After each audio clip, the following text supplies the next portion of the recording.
Good evening, and welcome to On the Stick After Dark. You may say to yourself, this room is not very dark that I'm in, but that's... Well, look at the other part of the screen where the space is, alright? Space is dark, so there's your dark, alright? Just Space isn't dark. Space is only dark when there's something in front of the sun. Otherwise, space is just as bright as anywhere else. No, that's the atmosphere. Space is super dark. Space is like 99.9999999% nothing. It's as dark as it gets. Joe, drilling, his understanding of space and cosmology is sadly lacking. Kurt, Adam, I hope that yours is a little better. The sun doesn't need atmosphere to produce light. Like you're like even look at the screen. It's very clear that the sun is shining on that space station. Very clear. It is not dark. Most of space is dark. The space part is the dark part. The sun is like barely anything. Anyway, we're gonna play this game. Mostly dark by volume, is what he's saying. Yeah, exactly. Let's not write off the dark matter. Excuse me, and the dark energy. Does it matter? All about the dark. All right, it's like a '90s Image comic or something like that. I'm gonna back out of this stream. How many pouches does it have? Space has all the pouches that exist. Yeah, that's true. Think about it in a certain way. If you think about it. Mm-hmm. But we're not here to talk about pouches. I don't think. I haven't played much of this game. I don't think it's very pouch heavy. Let's hope not. Yeah, could be. We're here to play Hardspace Shipbreaker, which is a game that I've been interested to get into for a long time. It's been in early access, or whatever version of early access it was in, for probably 2 years now. And the idea is that you are a space guy at a salvage yard, basically ripping apart giant ships with like lasers and things in order to salvage the precious metals and components contained within. And I think in its early access form, it was kind of just that. It was like a series of puzzles where you were kind of going around this 3D environment and just trying to carve up a ship in a way that doesn't get you carved up yourself. But it seems like the final version has added a hefty dose of story to it. And this game might just have a couple things to say about the labor movement and things of that nature. So it's been a real good year for video games talking about labor, between this and Norco and Citizen Sleeper, which I played recently. So let's we're gonna dive in on Norco. I have not played Norco yet. I might get to it eventually. I played Citizen Sleeper instead because it had dice, and you know me and dice, just love a die. What if they're? Do you love dice or cards more, Mike? Oh, don't make me choose, Joe. What if there's a shop? Right. Yeah. What if I had to choose? Where you buy cards, but then there are dice. That just sounds like paradise. That's Mike's. That's where I want to go when I die. It might be more than 2 dice, is what I'm saying. If I had to pick between cards and dice, I would pick cards, because you could always have a deck of cards with all the numbers for your die in there, right? More versatile. Less tactile, but more versatile. Plus, people do card tricks, but you never hear about people doing dice tricks. So, all right, I'm going to fire up a standard game here. So this game has unlimited lives for reasons that we will soon come to understand. But you're on the clock. Time is money. I was going to say that the name of this game sounds like the people who made Space Asshole didn't have the rights to the Red Faction series and made a new game, and then you described it and it still sounds like that. But that's not what this is, I don't think. Well, I don't know. We'll find out. Did you know that humankind has industrialized much of the solar system? Earth has deteriorated into a place of squalor and decay. Yeah, near future, folks. Near future. In orbit, a new breed of worker has emerged, the Shipbreaker. The labor is extremely dangerous, but for us like few... I wasn't able to read the rest because it delayed me. So here we are. The hazard pay is worth the risk. There you go. Okay. Food shortage continues.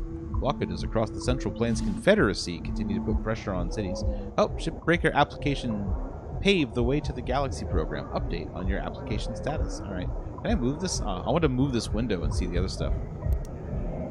All right. Congratulations, you've been accepted into Lynx Corporation's pioneering Pave the Way to the Galaxy program. Your selection was based on above-average physical and cognitive ability. Thanks. You are assigned to Salvage Station 42. Blah, blah, blah. Profitable operation. Employment in this program is at the sole discretion of Lynx Corporation and can be revoked at any time. Acts of malice or insubordination will not be tolerated. Upon signing this form, please proceed immediately to the nearest shuttle hub. All right, finalize the following pages. You're an at-will employee. Oh, yes. All right, so Link's work effort tracking program requires an account name. Please enter an account name below. Profanity or anti-corporate slang jargon is not accepted. So what is what's our profane anti-corporate name going to be? Damn the man. All right. Damn the man. That might be soft enough that it'll get through. We'll see. We proudly offer our Ever Work Asset Replacement Program to new employees. Below are the details of your selected spare package. Clothing has a 0.02% chance of DNA corruption. Alright, so we got spare fee of 150,000 credits. Apparently Damn the Man is not incitatory enough, not incendiary enough to be blocked here. Voice ID verification. Alright. Sure. I like this guy going, yeah. Orientation preference. Standard or inverted? I'm going to go with standard. Meal preference. Entomotarian. That seems very scary. I want plastic-free food. I would say I'd go with plastic-free. It's just me, though. Alright, I have no criminal record in the Terran or Martian zones. A record in the Jovian frontier is acceptable. I am not a member of and have never associated with a workers' union or other labor interest. I have completed my annual medical exam and have been cleared of having McCullough's lung. I gave it back. I have no commercial or real estate interests on Luna, blah, blah, blah. I will bring a positive attitude and problem-solving mindset to work every day. I understand and accept the health... blood through the nation state of Arizona. Wait, what is this? Oh, yes. I have no commercial or real estate interests on Luna, in the asteroid belt, or the nation state. I understand and accept the health risks associated with long-term exposure to van der Waals field. Entomotarians eat bugs. Oh, okay. It didn't look like a bug. It looked like a fetus or the last boss of Ninja Gaiden. I wasn't sure. You only eat the demon. I will vote for Chancellor Chun Jung in the Pan-American Senate election. Wow, that's coercive. It's a bit coercive. This agreement. All right, so I have heard it said that there's some good stuff if you kind of keep reading through this agreement, but we may not have time to go through this in detail. I wonder if there's anything at the very bottom that can be fun. Van der Waals field is very much like Van Diemen's Land. Major injury or illness. Okay. This definitely feels like it's at least a little bit inspired by Blade Runner, right? In Blade Runner, everybody's... Well, I guess in the movie they don't make it as clear as in the book, but in Do Androids Dream of Electric Sheep, it's made super clear that, like, Earth is basically a shithole now, and everybody, like a fraction of the human population still lives on Earth. Everybody's off-world. Everybody else failed.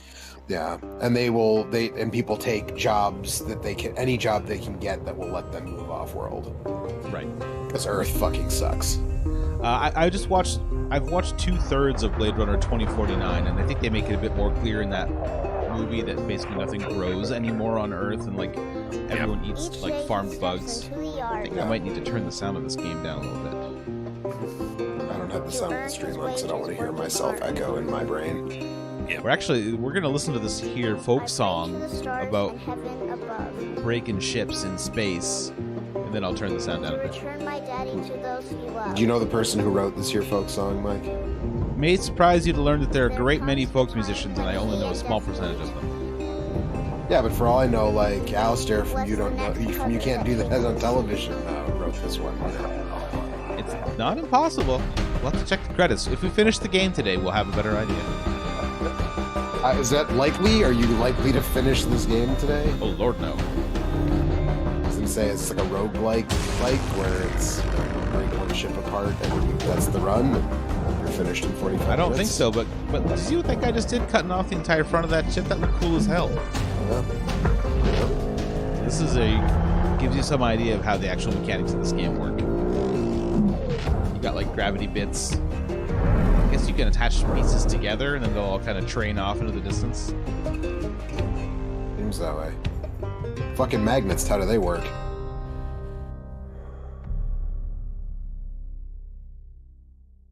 Alright. My kingdom for an options menu. Welcome to Morgan Station. 9346-52. Your This looks like automated Link GTFO. onboarding experience will now begin. This is the same. It's the same world. That's the twist. It takes place in the same world as GTFO. Those poor saps are the ones left on Earth. Yeah, I was gonna say the people that couldn't pay their bills ended up doing that. It doesn't seem all that bad in comparison, I guess. Civilization will help us pave the way. Right, I'm just gonna tab out for a second. We're gonna. I'm Calicia Rye Paulson. I can't do that. President of Lynx. We're stuck with Loud Game for a minute. Salvage Division. When my great-great-grandfather Exeter founded Lynx, he foresaw a remarkable opportunity among the stars. His vision eventually brought us the railgates. Now spanning all the way to Jupiter, these are the veins connecting all. He foresaw a remarkable opportunity among the stars. And the people flowing through them are its lifeblood.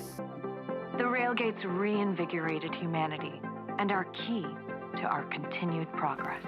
Oh, spanning all the way to Jupiter. I mean, I feel like there's like at least 3 very good reasons why people can't live on Jupiter. I guess people could live on the moons of Jupiter. I think that's more the goal, yeah. There's a number of really big-ass moons that might be habitable with enough terraforming.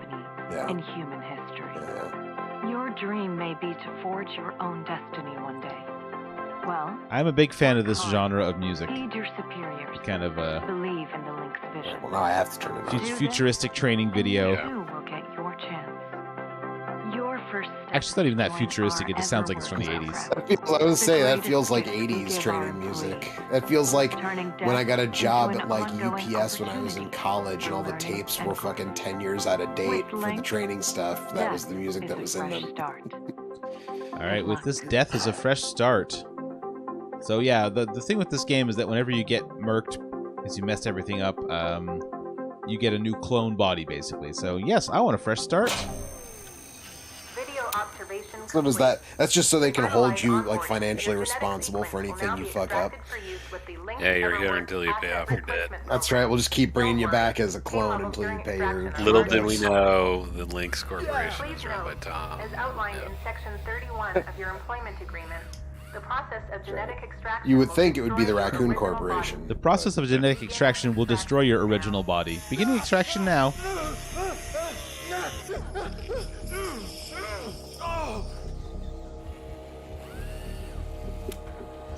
Body destroyed. Extraction analysis and backup complete. Thank you. If I'm conscious to be aware or to consent to my current body being destroyed, doesn't that mean I'm not dead yet and don't need a new body? Oh, well, this is so that you can get in the program. Oh, okay. The first one's free. You just got to break your existing body. You have to take a new body. Congratulations. It is now safe to die. Shipbreakers are responsible for the cost of biomaterials used in the Everwork process. An additional fee is required for deaths that occur outside of working hours. All right. Is there any way that I can... No, I really can't get to my body and a half. Loading fees report. That sounds like fun. All right, gotta... Some of these seem large. Luggage handling, including gratuity of 35%. What the hell? Lifeguard genetic backup storage. All right, that was $500 million. Equipment setup was $300 million. Biomaterial refrigeration was $200 million. What the hell kind of fridge are they using? What you don't know is that like inflation has just gotten so out of control that this is like the money. Is that Zimbabwe right now, it's where like you can get like $1 trillion bill because it's like. You know. Oh, is it? All right. $750 to display the report. Nice. Oh, I didn't notice that it cost you money to display the report. Really feels like just a drop in the bucket at that point, though. Yeah. You couldn't have thrown that in? No, we could not. I like that degaussing and delousing are together. Mm. All right, where's my audio setting? I just want to turn this master volume down a little bit. Let's try that. Yes. Save it. All right. So here we are in space. I'm in space. I know you are, mate. So am I. A bit of a lag on the movement. You're in space. Space. There's no reason why I can't have snappy mouse controls. Because you're in space. Inertia. And probably like a big heavy suit. Or heavy. It wouldn't be heavy, I guess. There's no gravity, but... Things retain their mass in space, you know? Right, a massive suit that is probably constrictive. But heavy is thumbs a up. weight, not a mass thing. Yes. Transfer crew. Just in case you ever turn yourself out of whack. Bulky. Use your roll thrusters to reorient. All right. Oh, these are slow. There we I go. thought you played this before, Mike. No, I haven't played it. It's my first time playing Oh, it. I thought you said you were. I thought you said you had played He'd it. been in early tracking access. it, but had not played it. Okay. Now let's Sorry. get I've been flying. watching it. Activating your thruster controls. Now. Thumbs up. Best game ever. I was considering firing it up and trying to like get a little farther into the meat of the game, but I thought maybe it would be fun to watch the intro sequence. So in the end, I did not. All right, we have thrusted in 4 directions. Ascend, space, and C. Oh, I don't like C. He doesn't like you. I might Now it's remap like that to playing control. Descent. To finalize these movement checks, Listen, Mike. C is for cookie, and that's good enough for me. You say so, Joe. Reach the waypoint marker. All right. Oh, you can. Control is brake. Brakes. Who needs brakes? I sense that Mike will have a used to be a cutter myself, reworking happening very soon. So there was some Hey, look, it's the Earth. complications with my last Hi, Earth. Those are early days in the tech, though, so never you mind about that. Oh, almost I'm forgot going the to most blow important up thing. the Earth. Brakes. Get Isn't that yourself lovely? going at a decent clip, and then test them out, why don't you? It obscures my view Brakes. of Oh, Venus. so it's a brake. Okay, hold on. Let's get our checkpoint here, then we'll brake. All right. All right. That brakes are for suckers. Excuse me, have you seen the Illudium Q36 explosive space modulator? Now, Activate the furnaces. That doesn't sound good. would you just... Oh. All right. Furnace. There you go. So these furnaces are used to melt down soft metals. Should go without saying. These things are hot as all get out. Try not to drift into them by Try accident. not All to right. drift into 'em I'll do by my best. accident. Okay, Pro tip: Thumbs up. let's get a handle don't on drift your into the reference. furnace. This fella here is a shipbreaker's bread and butter. This All right, we is can how grapple. we salvage around. Activate the beam and hold it to grab an object and move it around, if it's not too heavy. Give it a go. And move one of Alright. these pieces into either furnace. So what can I do with When this you're thing? holding an object with the grapple, Push an you can object. retract the beam. This will pull a light object to you. If it's heavier than you, it'll pull you towards it. Check out your HUD when you've got an object grappled. Oh, you gotta be Shows careful. the When you mass of fire the something object, off, it pushes you whether backwards. can move it or not. Yep. Makes sense. You're in space. I don't understand. When I break myself, it's like this thing stops also. Alright.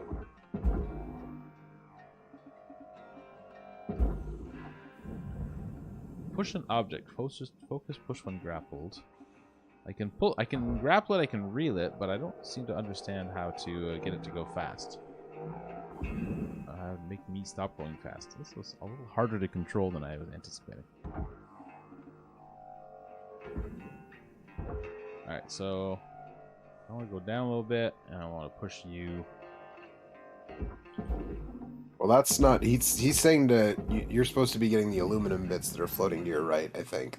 Oh, the little It one. says task list salvage scrap aluminum, and the thing you're grappled onto is nanocarbon. Oh, you're right. Nanocarbon is not aluminum. Also, there's a bunch of exclamation points pointing at the other things. I wasn't gonna bring that up, Kurt, but I figured, at this point. Alright, am I grabbing on this thing? So, go in there.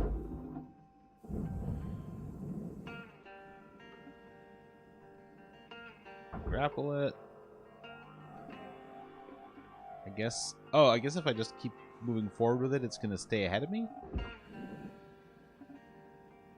You going in there? I think we might have got one. Nice job Yay. cleaning up that soft metal scrap cutter. Huh. Let's move on to the bigger. it was all based on a need for low cosmic background radiation These are steel. too heavy to move with scrapple. I'm enabling your Or scanner aluminum, so we as the can case check may be. out their structural makeup. Go ahead and boot it up. Alright, toggle the scanner. This mode Whoa, detective vision. lets you assess an object Hmm. structure. What I want you to focus on right now are these cut points. All right. Controls give me the go-ahead to get you cutting. All right, how do I cut something? You got quick access to all your tools. Not sure I fully understand them saying that it's too heavy to move this thing into the, like, again, we're in space. Yeah, there's no gravity. I only weigh so much. Got to push off something, right? All right, so open the tool menu. Don't mind if I do. Cutter. Your cutting tool has two modes. The first one is the stinger. It's designed for precision vaporization of cut points like this. You ready to perform some zero-G surgery, Cutter? Well, let's split this scrap so it's light enough to move. All right, so vaporize. Oh, how close do you got to get? Oh, my computer's having a bit of a hard time with this game. That's how you do it. Okay. All right, Boot vaporized. Up the processor so you can salvage these. Do me a favor. Look on over at one of them there. Yeah, so I can see if they activate right. Yeah, perfect. Wish me luck here, Cutter. Me and technology ain't always the best of friends. Hey, all right. We're in business. Now swap over to your grapple and toss one of those pieces you separated right in there.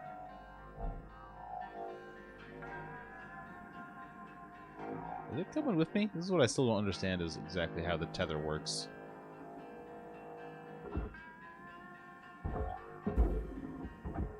Oh, too far, too far. Come back.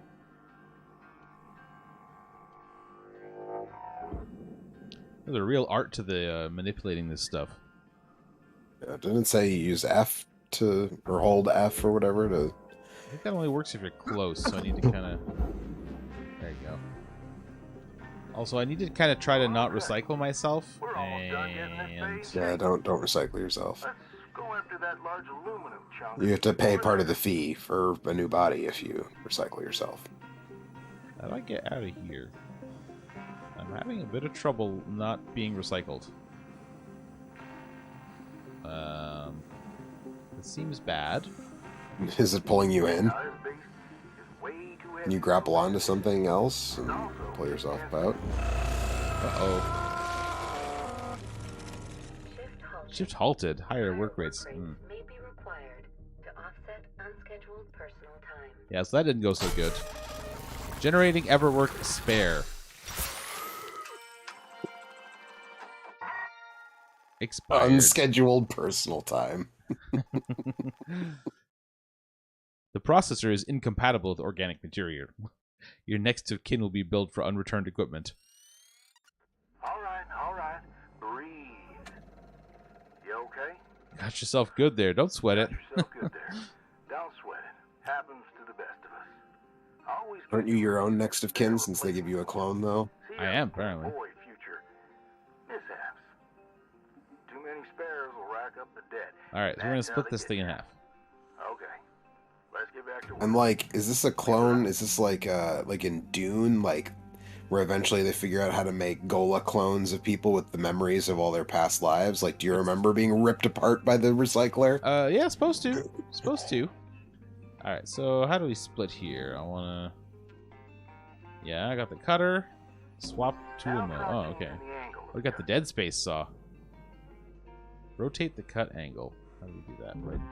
Oh, this is absolutely the Dead Space saw. It'll split that big chunk clean in two. Will there be Dead Space monsters later? I hope so, yeah. No, the real monster is man. Yeah. This thing will track how much you've salvaged and how much you've lost. For now, let's try and hit that first goal marker. And that's what it's all about, Cutter. The more salvage goals you complete, the closer you'll get to hitting your certifications and ranking up. Oh, not again. Oh, it's because I'm getting pushed in by the piece of metal. Alright, I might have actually managed to grapple my way out of this a little bit. It's not entirely clear. Okay, yeah. Yeah, so I think that's the way this game goes. A lot of the time you're trying to send a big chunk of metal in and it decides that you're in the way and you're going to come along with it for the ride. But yeah, the controls are a lot harder than I thought they would be to get a handle on. You need like a flight yoke, like you would have used for descent back in the day, like Kurt was saying. Wow, it's mostly just that it's very it's slow and every action has an equal and opposite reaction. Yeah. The whole Newton thing. Mm-hmm. Oh, that made me go fast. It didn't make him go fast. Do I need to cut it some more? Is that how this goes? Maybe. Alright, let's try this. Alright, cut. How do you like them apples?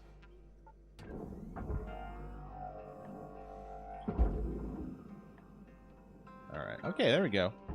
Making some headway on this thing now. It was just too big. I probably need to use like my targeting mode and it'll tell me, those are too big, you dumbass. Maybe.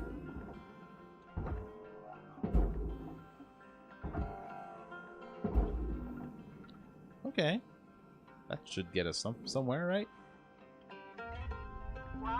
If by somewhere you mean into the furnace, then yes. It seems that way. Well, ideally not me into the furnace. Well, right, but Alright. I reached my salvage goal. Where am I? Great first shift in the yard, Cutter. Let's head on over to your hab and I'll show you the ropes there. Fly on over back to the Master Jack. I'll put a marker on it so you can find it The easy. Master Jack? When you get there, head on in and we'll get started. You could go blind if you try too hard to become the Master Jack. Uh-huh. Oh, because they look like jacks. Oh yeah, they sure do. You're gonna be murdered by a giant red rubber ball that's just gonna squash you into the...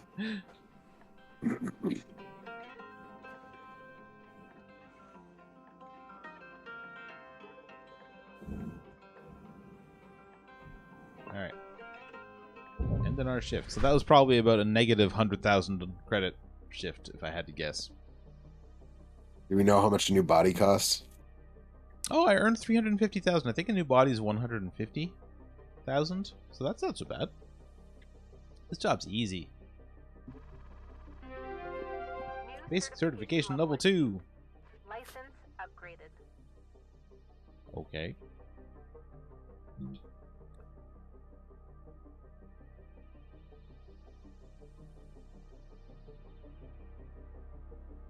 Still kind of... It still kind of blows my mind that indie games can look this good. Well, I guess, is this an indie game? I don't have any idea what the team size for it is. I mean, if it was an early, like who made it? I'll look at it on Steam, I guess, and we'll see what we can find out. I have an incoming transmission. Welcome to your new home, Cutter. Has everything you need. Hardspace Shipbreaker. Developer Blackbird Interactive. I feel like this room could be like worse than it is. It's got a little garage. It's got a little workbench. Got a food vending machine. You got a bed. It looks like they've made a couple of. So they made a game. Another game that's in early access that's a real-time strategy game called Crossfire Legion, and then they made a thing that is a 3D interactive Mars base, which they call an interactive art demo. Oh, I like the screensaver on this. And then they made a different RTS, a ground-based RTS prequel to the classic Homeworld games. Called Homeworld. Oh, they made that. They made Deserts of Karak. Karak. I didn't know that. Oh. Unread messages will incur an hourly data storage fee after 10 days. Good morning, Shipbreaker. Minimum payments are due by 10 a.m. Ooh. But I mean, I don't know what makes something. They're Canadian. Okay. They're up from Vancouver, eh? Posters confirm. Let's have a look at your employee terminal. Live, laugh, salvage. No, they in 2022 they announced that they implemented a 4-day work week. I've sent you a message Nice. with an explanation. Go on. I mean, their office looks nice, but it doesn't look huge. You know, I don't know. It doesn't say how many people. Their leadership team has 8 people on it. That seems like a lot of leaders. Their pictures of their like company outings and shit look like there's about 30 people in them, give or take. I don't know. I mean, I would think of that as an indie. I don't know. What's an indie game and what isn't anymore? It's not a AAA game. That's I mean, it's fucking EA didn't make this, you know. I mean, if it's not owned by Microsoft at this point, I guess it's an indie game. Yeah, it's not owned by Microsoft, EA, Activision, which I guess is going to be owned by Microsoft in short order. Enter the ship catalog. Then it's an indie game. Is that on my station here? Can I enter the I mean, ship it was catalog? it was published by Focus Entertainment. Who, I don't know, they're probably owned by that giant fucking Dutch company or whatever. Right? That's the other one. If it's not owned by that. Group? Embracer Group, yeah. Are they Dutch or whatever the fuck they are? German or Nordic? Some stripe, whatever. Yeah, because they were THQ Nordic, right? So I guess they're from Norway or whatever. Focus Entertainment. Visit our website. Let's see. Focus Entertainment has published Warhammer 40k games. It looks like they've published a bunch of Warhammer 40k games, actually. A Plague Tale, SnowRunner. Pretty good view, you know, all things considered. But I don't understand where the okay, there's a workstation. No, can't do that. I don't know where the ship catalog is. Looks like I need to start my shift. Let's just do that. This screen shows which ships you have access to. Oh, I see. Each morning, you can choose to continue working on the ship you got. Rising or start a Mimas, fresh one. the McNamee Mark IV, the Myers-Smith X, or Southern Neptune. What do you think? Kind of like Rising Mimas. I think that's a good name. That seems like a good name. All right, we're gonna claim a ship.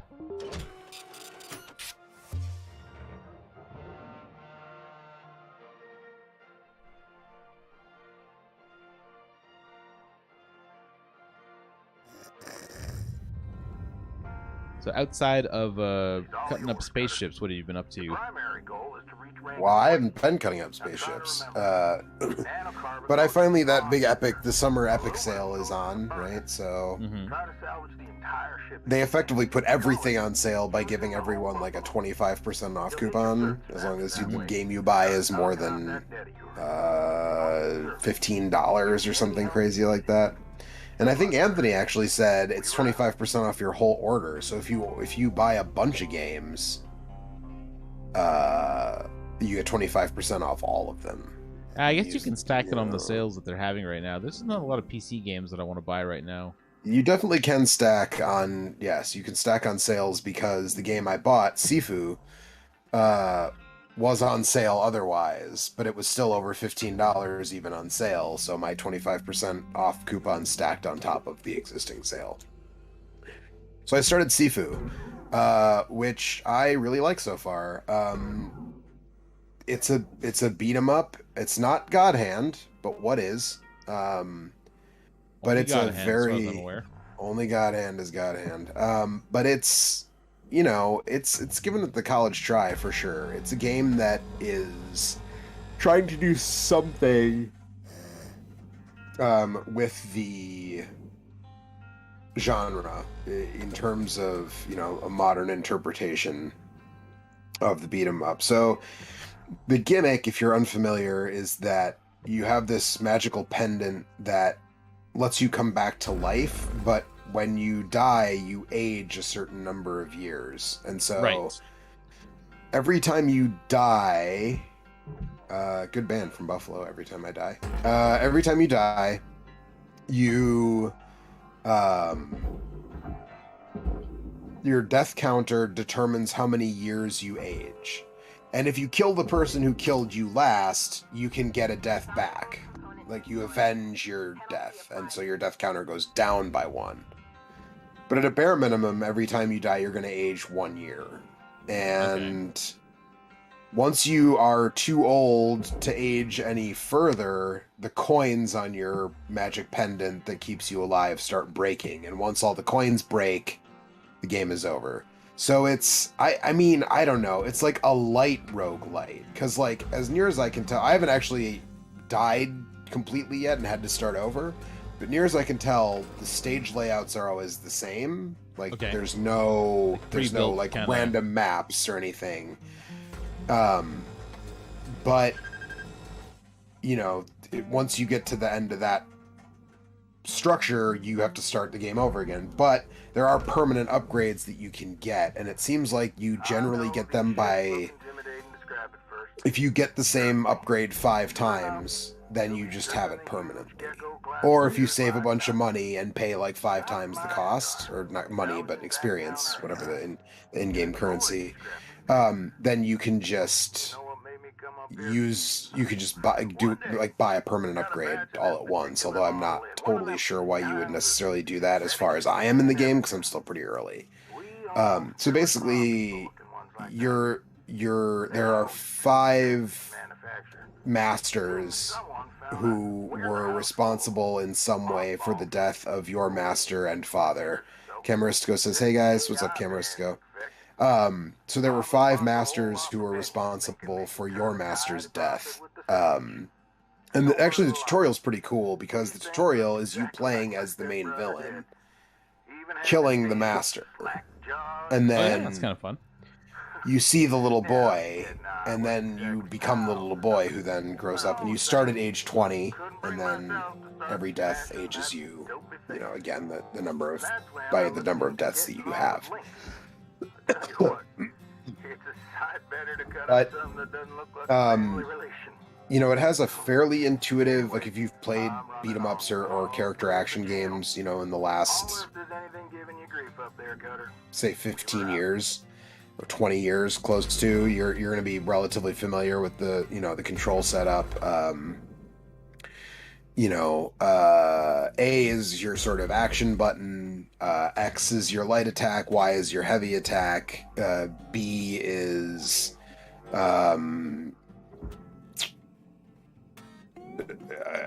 sort of a... What is B?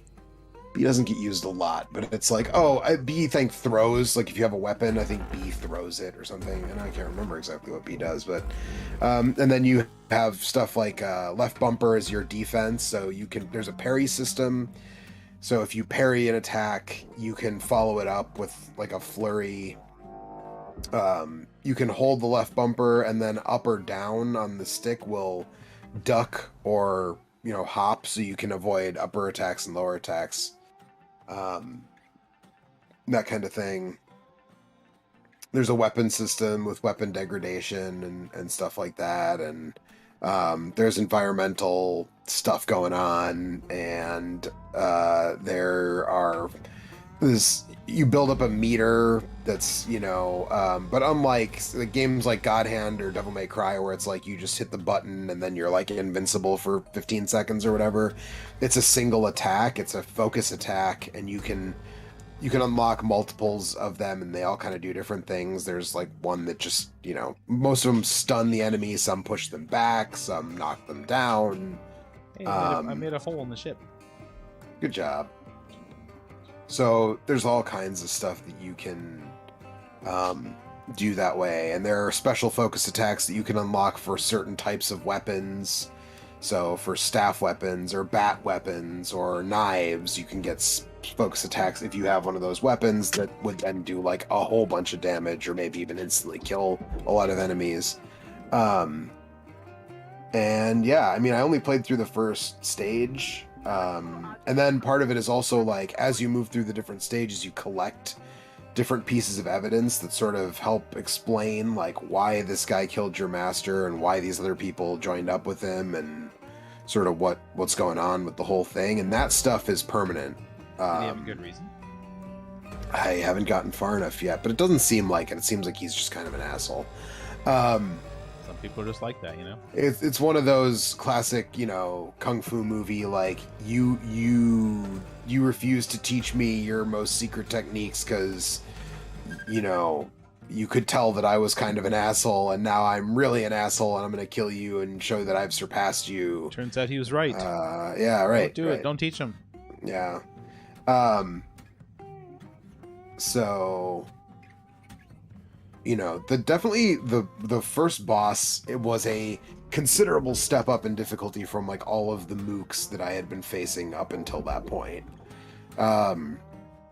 The first boss really made me start to make use of the defensive stuff a lot more. And that kind of thing, but you know, I like it so far. I mean, I kind of figured I would based on what I had seen of it and sort of what I had read about it after it came out. And I was kind of just waiting for a sale. I was either waiting for a sale or until I got a PS5. Because right now it's only on Epic Store and PlayStation 5. I didn't know it was on PS5. Yeah. Actually, it might also be on PS4, but a lot of games that have come out for the PS5 since the PS5 has been out, as opposed to just like it was on PS4 already and then PS5 came out and it came out on PS5 too.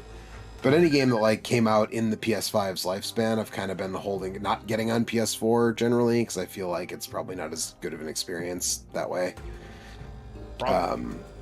Although this game doesn't seem like it's super duper resource intensive, it's probably fine on PS4, but I got it on Epic Store, so whatever.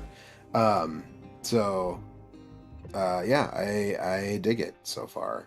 It looks pretty neat. I've been wanting to try it since when it came out. I saw a couple people streaming it, and it looked like a good time. Yeah. The combat looks really fun and fluid. Like, yeah, it really is. It really is. And I think one of the things that I like is there's always this sort of complaint about a lot of games like this where it's like, oh, the bad guys just hang around and wait for you to be done with like one of the guys and then they attack you, and like they're a lot more aggressive than that, generally speaking. Like they don't just hang out and wait for you to finish beating up their friends before they come after you.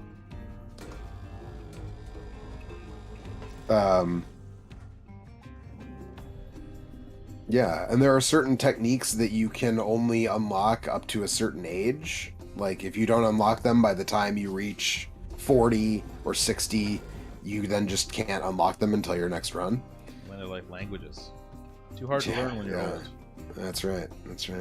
So, yeah, so I dig it. I had to play more of it, I had to put more time into it, but so far I like it. And I finally started Blasphemous, actually, not that long ago. Oh, the side-scrolling Dark Souls-ish game with the really intense religious vibe? Yeah. I think that's the wrong game. No, you're thinking of the right game. It's the game where you got the bucket head, right? Like you have the pointy hat. Yeah, you got the dunce cap on. You got a big metal dunce cap on. I guess I get the Dark Souls when people compare 2D games to Dark Souls, I'm kind of over the Dark Souls comparisons in general, but that's the one that really gets me. Like when people are like, oh, Hollow Knight is like a Souls-like, and I'm like, is it? It's a Metroidvania. Well, it definitely has some Dark Souls aspects to it. I mean, but sure, not every game has to be Dark Souls, but this game has very deliberate animation and stuff, and so that was kind of... Right, there's like the thing where you save your progress is like a bonfire-esque thing, and you kneel down and stab your sword into the thing, and then enemies respawn. I think that's probably, the big thing, right? When you kneel at a bonfire and rest, your health comes back, but all of the enemies respawn. Which, of course, like... in a Metroidvania, I'm kind of like, well, I'm used to them just respawning when I leave the fucking room, so, like, okay. Like, but... yeah. And it's got, like, a desolate fantasy wasteland, aesthetic, which I guess is Dark Souls-y, I guess. I still don't... I don't know. That comparison just... broadly feels kind of lazy to me, and I never really know what people like. There's a certain section of people who, when they say something is like Dark Souls, all they really mean is that it's hard, and I don't feel like that's especially useful. Right? So, like saying this game is like banana in your Dark. pocket, or is it just like Dark Souls? I'm sorry, what? Is that a banana in your pocket, or is it just like Dark Yeah, Souls? right. Yeah, right. That's a banana, actually. Yeah, it's just like hard games existed before Dark Souls, and it will continue to exist into the future. And not every hard game is fucking Dark Souls. Cuphead is the Dark Souls of 2D running gun shooters. But yeah, so I haven't played a ton of it yet, but the little bit that I have played, it feels like a pretty good one of those. I would say so far it has not entranced me in the same way that Hollow Knight did. No. To be expected. Hollow Knight just has like this surplus of charm that I mean with Hollow Knight is an incredible game. Yeah. The thing with Hollow Knight, for me at least, is that there is this the sort of juxtaposition of, there is this sort of desolate Souls-like world where it's a fantasy world where everything's decayed and shitty and everything sucks, but like there's this cartoonish aesthetic to the whole thing. There's characters like Cornifer and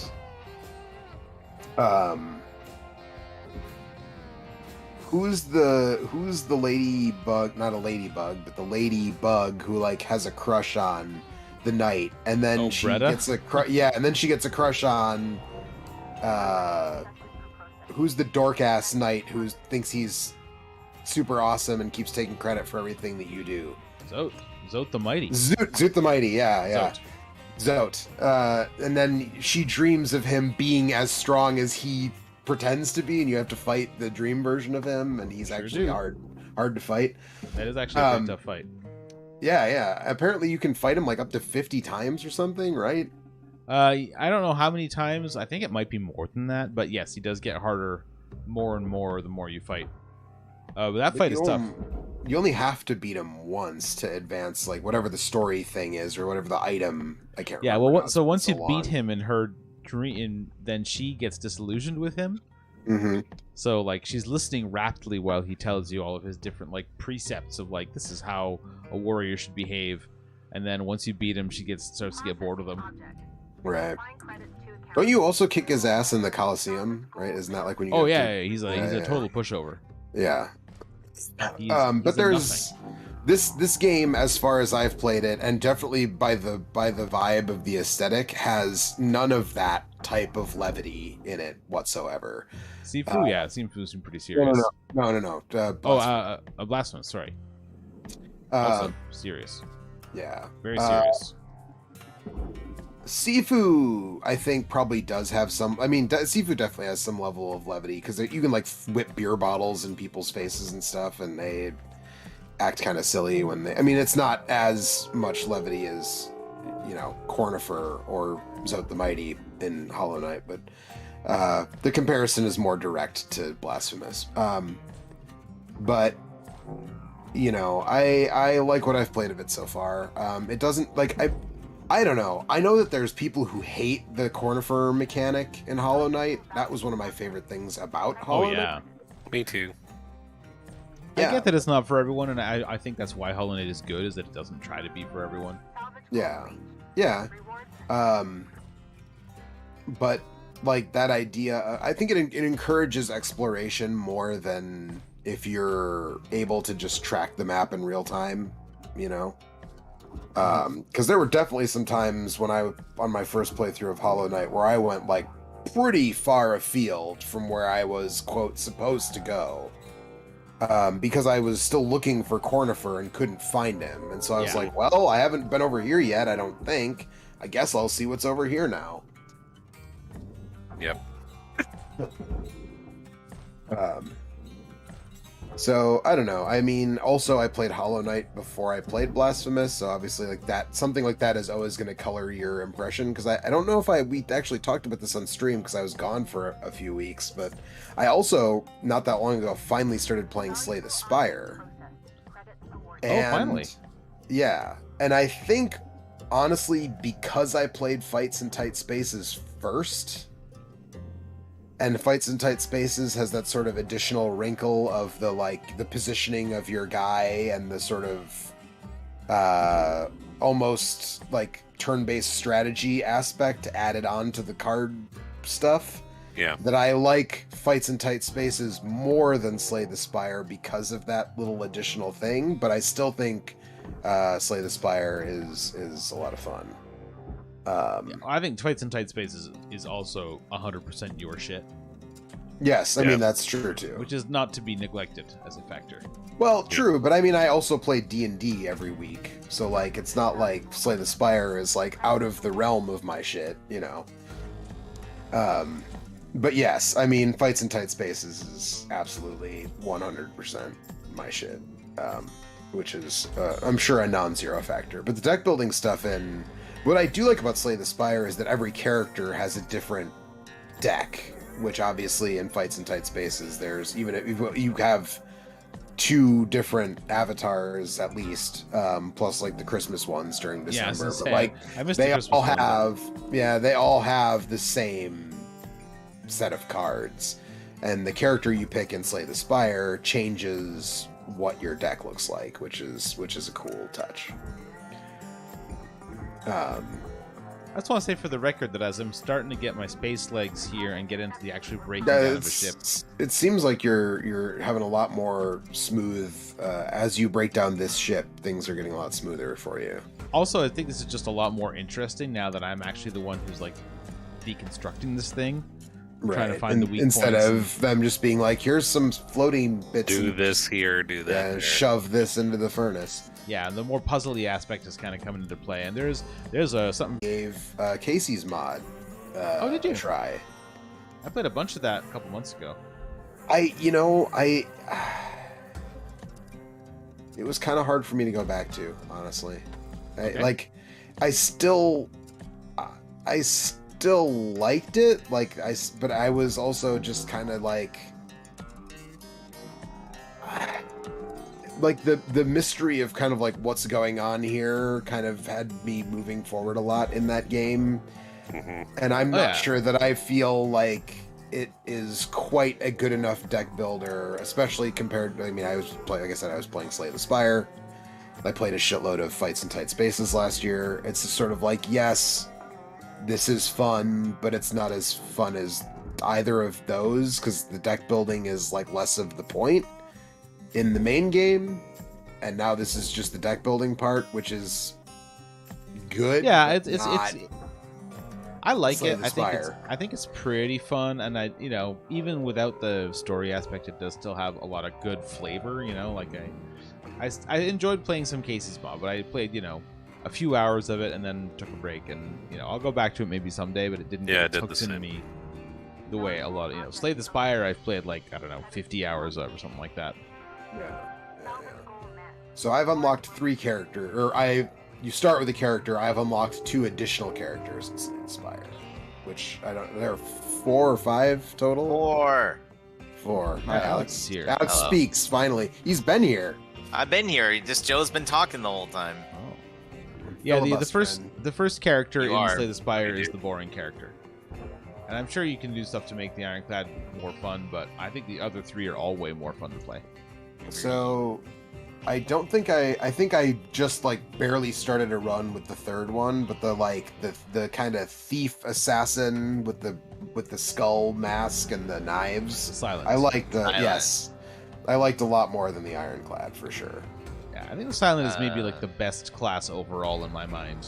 I think that's what Eric said he thought too, was that was also I like the Silent, but the robot is incredible.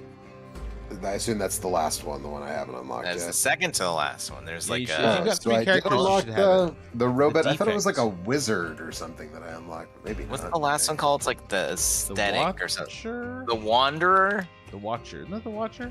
Let's Watcher see. was probably right. Watcher, Slay the Spire. Yep, Watcher. The last class is super fun, but really dangerous. It's so easy to kill yourself with that last class. But I enjoyed playing that one a lot. You got way more damage output, which is always fun. No, come back. No, come back. Good. No, I mean, this is just like, I'm just so late to the party on this, right? Like, Oh yeah, it is a robot. Yeah, it's the robot. The I defect. think we may be getting recycled again. Oh, you have to win a standard run to unlock the 4th character. It might be a while before I get to that one. Yeah, you do suck. You're right. A little bit recycled. It's true. Womp, true. womp, womp. Your activity has dropped below nominal levels. Please return to work.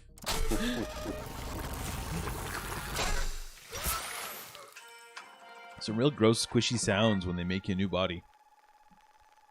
I have been processed. The total value is $8.14. You're worth more than that to me. No. So, Cutter, Thank you. I'll say one thing. You certainly ain't afraid of dying. You might want to try and keep your spares to a minimum if you want to pull yourself out of debt. Where's the rest of my of that ship I was breaking apart? There it is. So, Alex, what you been up to? I was gonna say, what's what do anybody you else think? been playing? Final Fantasy 14 and maybe Elden Ring? Yeah, I was gonna... Yeah, there you my go. first guess would actually have been Elden Ring. But... No, it's Joe has the right of it. Why is this thing still attached? Why am I not cut off here? Your nose to spite your face. No, I've done that several times, I think. Mm-hmm. Metaphorically and possibly also literally. Oh,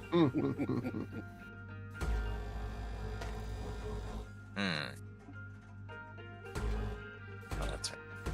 Although I know Alex has also been playing at least a little bit of Yeah. Risk of Rain too. Oh yeah, that's true. Dude, Eric and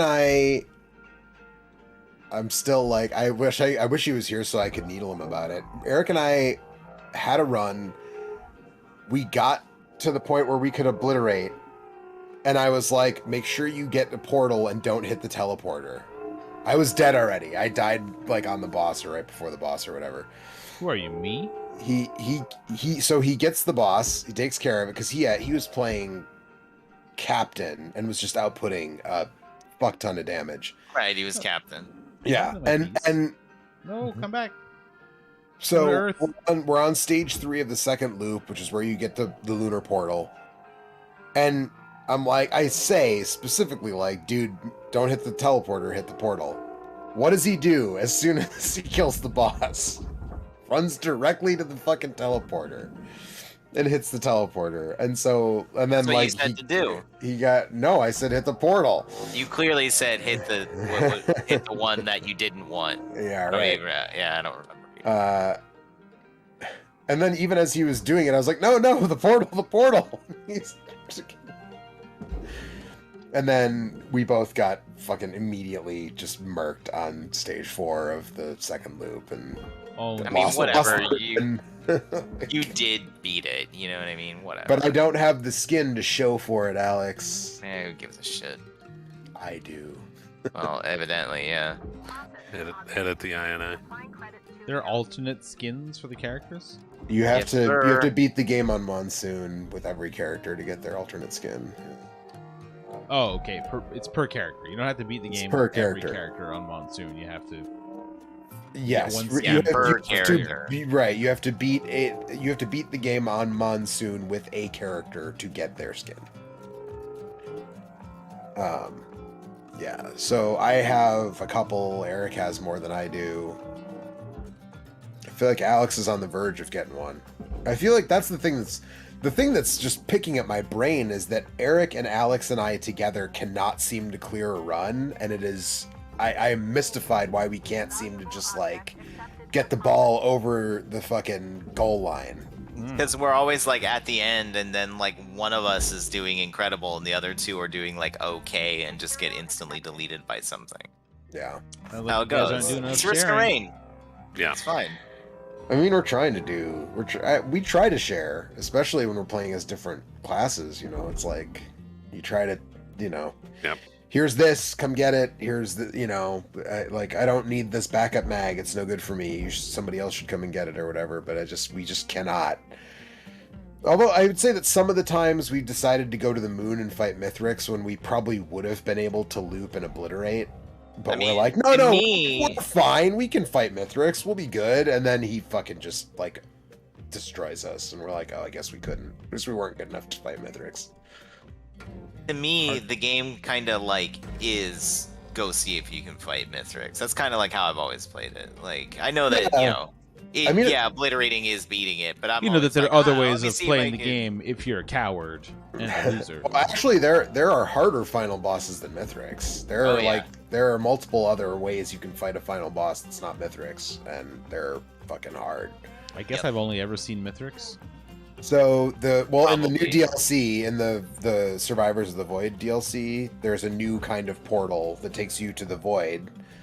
Not the Void Fields, where you go to get is that Poison Dog you unlock by doing the Void Fields? It's been so long since it has a name, Joe. Yeah, it's Poison Dog. Thank you, Alex. But if you go, there's a purple portal that can appear, or red portal or whatever, and if you go in there, the Void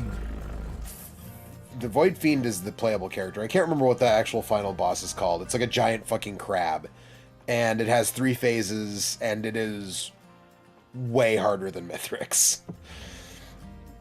Yeah, it's a lot. I think like high level players like you loop until you have like a ridiculous shit ton of items, and then you try to go fight the Void Crab, because if you try to do it on like a single loop, you just don't have enough stuff to do it.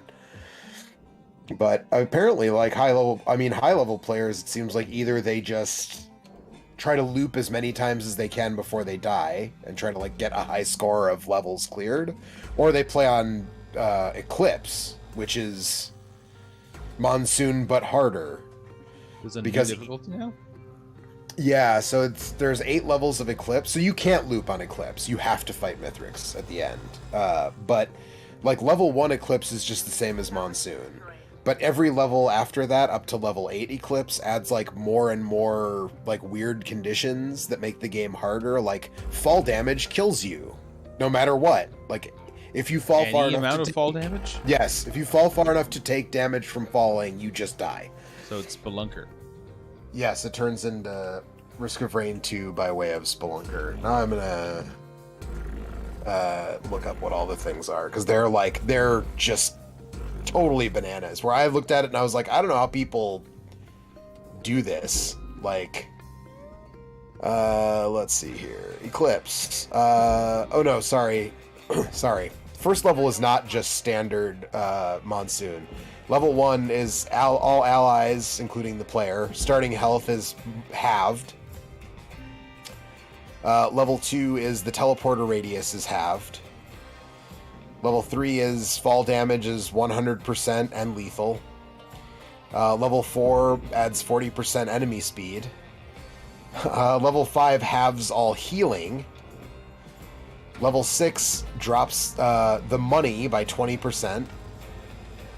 Level 7, Jesus Christ. Level 7 drops all enemy cooldowns by half.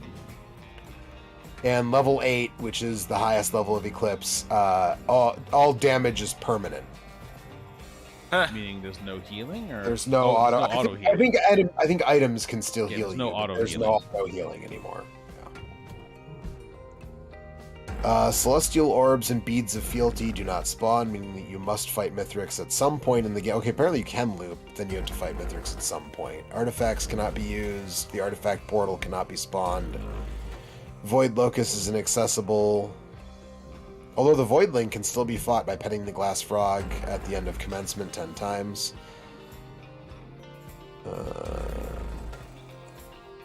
Not 100% understanding what I need to do with this last little bit here, but I've come very far.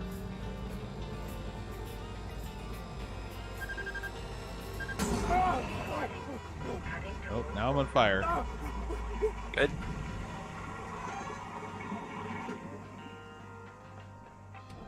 I guess it was bad to be on fire. Yes, generally speaking, frowned upon. Typically, Alex, you're a medical professional. What's your take on being on fire? Generally speaking, frowned upon. I just said. Yeah. Raw material deposited. Enter Hab to rank up.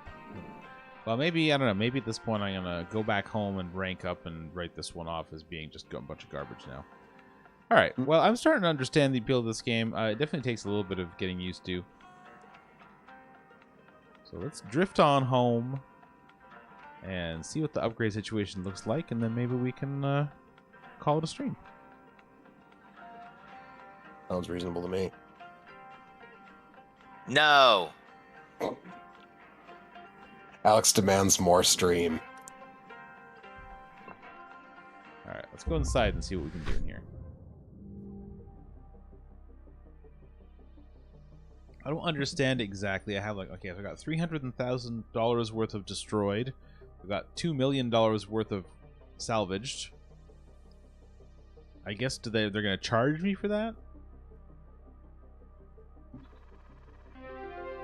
No, it seems like they charge you for everything.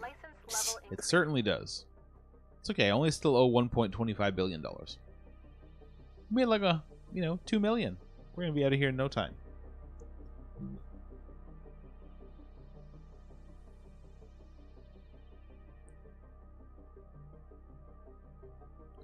I will say this computer that I have here is having a little bit of trouble with this game. I'm going to have to either turn some settings down or upgrade it somehow. Good morning, Cutter 9346-52. Hazards. Fire. I know all about fire. I was just on fire. Ask me anything about fire. Now go ahead Yeah. and pick another ship. Alright, so they want me to pick a new ship now. A nude ship? Yes, a nude ship. Gonna be nude by the time Mike's done with it. It's kind of... I get it. Alright, start new ships. Start nude Live, ship. laugh, salvage. I'm in outer space, so nude shift's probably not a great idea. Yeah, you'd probably freeze to death, like, immediately. Alright, oh, let's go. Let's increase our hazard level. That sounds like fun. The Longiaru. Would you call me? Level. You heard him. I called you a hazard level 2. Oh, man. You're asking for trouble. Alright, let's go. Something that's going to explode. Because as the game goes on, I know that there's like, when you cut into the ship, if there's atmosphere inside, it'll decompress and send things like flying at you, or there's, fuel that can catch on fire, or there's a bunch of coolant that you have to like drain or something. There's radiation hazards and things like that. That sounds neat. Yeah, well. All right. Hold up a second there, Cutter. Hold up a second there, Now Cutter. you've increased your rank. We're going to give you the next greatest ship. Now this I one like what I'm hearing. is full of machinery, electronics, furniture, all stuff that Lynx can collect and resell. You're going to want to throw those items on the barge. That's the big green thing below you. Go ahead, have a look. That's apparently the barge, and it gets all the good stuff, if I understand correctly. Toss any valuable objects or components down there. Don't worry about breaking anything. There's a dampening field that'll catch everything. Works great. Most of the time. Let's give it a go. Alrighty, well. So I need to like find salvageable objects. But, structural... How do I... There's like 3 grades of things that I need to check out here, and I don't know how to modify them.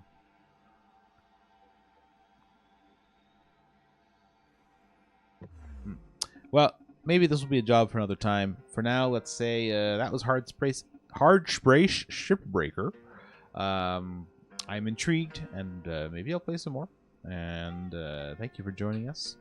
I hope that you have a wonderful evening. And for now, we're going to sign off. So everybody say goodbye all at once. Bye. Bye all at once.